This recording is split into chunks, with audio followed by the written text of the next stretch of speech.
گفتگو ہوئی تھی مشیل فوکو ہم، اور نوام چومسکی کے درمیان، جی ہاں، اور موضوعات دیکھیں بہت بڑے ہیں: انسانی فطرت، علم کیسے بنتا ہے، تخلیقی صلاحیت، اور ایک مثالی معاشرہ کیسا ہو سکتا ہے۔ بالکل، ہمارے پاس اس بحث کی تفصیلات بھی ہیں، ایک خاص دستاویز سے لی گئی ہیں۔ جی، اور یہ بحث ہوئی تھی نیدرلینڈز کے شہر آئنڈ ہوون میں، وہاں کے ٹیکنیکل کالج میں۔ بڑی دلچسپ بات یہ کہ وہ عمارت شیشے کی تھی۔ اچھا، ہاں، تو ایک طرح سے یہ اندرونی خیالات اور باہر کی دنیا کے بیچ جو تعلق ہے اس کی ایک علامت سی بن گئی۔ واہ، فوکو کا جو زاویہ تھا نا، وہ کچھ گیلیلیو جیسا تھا۔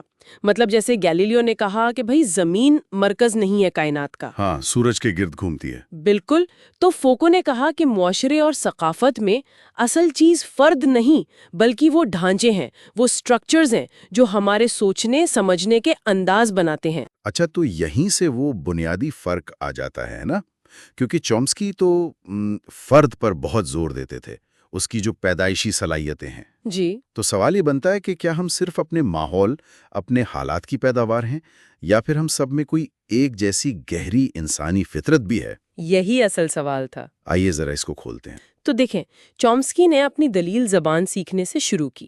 وہ کہتے تھے کہ کمال کی بات ہے کہ بچے کتنی کم معلومات سے اتنی پیچیدہ زبان کیسے سیکھ لیتے ہیں۔ ہاں، یہ واقعی حیران کن ہے۔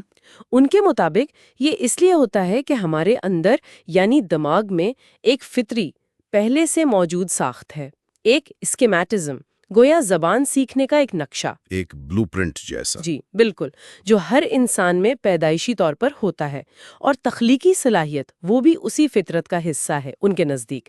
اگر دباؤ نہ ہو تو وہ خود بخود سامنے آتی ہے۔ لیکن دوسری طرف فوکو کو تو اس انسانی فطرت والے پورے خیال پر ہی آپ کہہ لیں شک تھا۔ بالکل، وہ کہتے تھے کہ یہ لفظ انسانی فطرت کچھ ویسا ہی ہے جیسے بایولوجی میں لفظ زندگی، یعنی یہ کوئی پکی پکائی حقیقت نہیں ہے، بلکہ ایک ایسا تصور ہے جو ہمیں تحقیق کے نئے نئے راستے دکھاتا ہے۔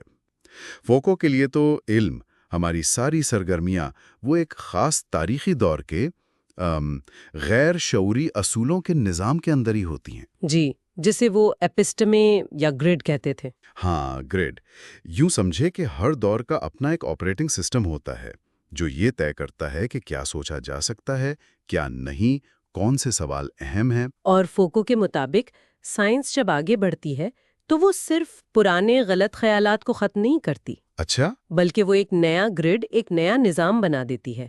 اب یہ نیا نظام کچھ چیزیں تو ہمیں دکھا دیتا ہے، لیکن کئی بار جو پہلے سے پتا تھا اسے چھپا بھی دیتا ہے۔ اوہ، اس لیے وہ کسی ایک شخص کی ذہانت یا تخلیق پر زور دینے کے بجائے ان بڑے نظاموں، ان تبدیلیوں کو دیکھتی تھیں جن کے اندر رہ کر ہی کوئی تخلیق ممکن ہوتی ہے۔ لیکن چومسکی وہ بھی تو مانتے تھے کہ سائنس کی ترقی سیدھی نہیں ہوتی، وہ جیگڈ کا لفظ استعمال کرتے تھے۔ جی، وہ مانتے تھے، لیکن وہ اسے انسانی ذہن کی جو فطری حدود ہے نا، اس کی ساخت، اس کا نتیجہ سمجھتے تھے۔ فوکو نظام کی بات کر رہے تھے، چومسکی ذہن کی ساخت کی۔ ٹھیک، اور یہ جو نظریاتی فرق تھا یہ صرف فلسفے کی حد تک نہیں رہا، نہیں، بالکل نہیں۔ یہ سیدھا ان کے سیاسی خیالات میں بھی نظر آیا۔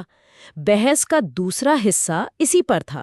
چومسکی نے تو جوڑا اپنے سائنسی خیالات کو سیاست سے۔ بالکل جوڑا۔ چومسکی نے وکالت کی انارکو سنڈیکلزم کی، یعنی ایک ایسا معاشرہ جہاں ریاست جیسے جبری ادارے ہوں ہی نہ، تاکہ انسان کی جو فطری تخلیقی صلاحیت ہے اسے پنپنے کا پورا موقع ملے۔ ان کے خیال میں ہماری فطرت ہی آزادی مانگتی ہے۔ لیکن فوکو کا طریقہ بالکل الگ تھا۔ ان کے لیے فوری کام ان اداروں پر تنقید کرنا تھا جو اوپر سے تو بڑے غیر جانبدار لگتے ہیں، جیسے یونیورسٹیاں۔ ہاں، یونیورسٹیاں، نفسیات کا شعبہ یا عدالتی نظام۔ جی، مگر وہ کہتے تھے کہ اصل میں یہ سیاسی طاقت اور جبر کو قائم رکھتے ہیں بلکہ چھپاتے بھی ہیں۔ بالکل، اور انہوں نے مستقبل کا کوئی نقشہ دینے سے گریز کیا۔ وہ کہتی تھیں کہ پہلے موجودہ طاقت کے نظام کو تو سمجھ لیں۔ یہیں پر وہ انصاف والی بات آتی ہے جہاں ان کا اختلاف بہت واضح تھا۔ جی ہاں، بہت اہم نکتہ تھا۔ فوکو نے یہ سوال اٹھایا کہ کیا ہم موجودہ معاشرے سے ہی انسانی فطرت یا انصاف کے تصور لے کر کوئی واقعی نیا اور بہتر معاشرہ بنا بھی سکتے ہیں؟ انہوں نے مارکسزم کی مثال بھی دی۔ ہاں، کہ کیسے اس نے بھی سرمایہ دارانہ نظام کی کچھ چیزیں اپنا لی۔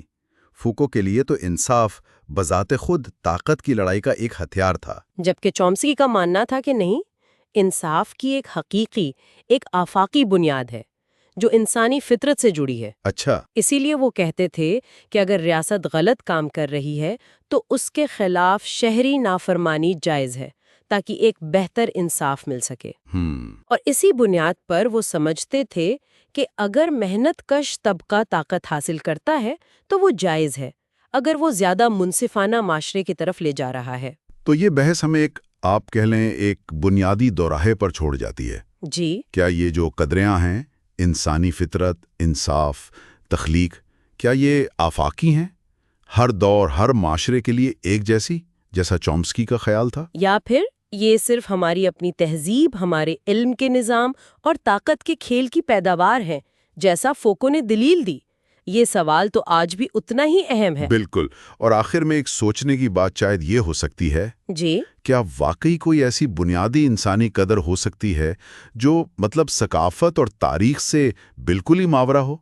یا پھر ہمارے سارے تصورات، چاہے وہ ہمیں کتنے ہی آفاقی کیوں نہ لگیں، آخر میں اپنے زمانے اور اس کے طاقت کے جو رشتے ہیں انہی کی عکاسی کرتے ہیں؟ یہ ایک گہرا سوال ہے جس پر سوچ بچار کی ضرورت ہے۔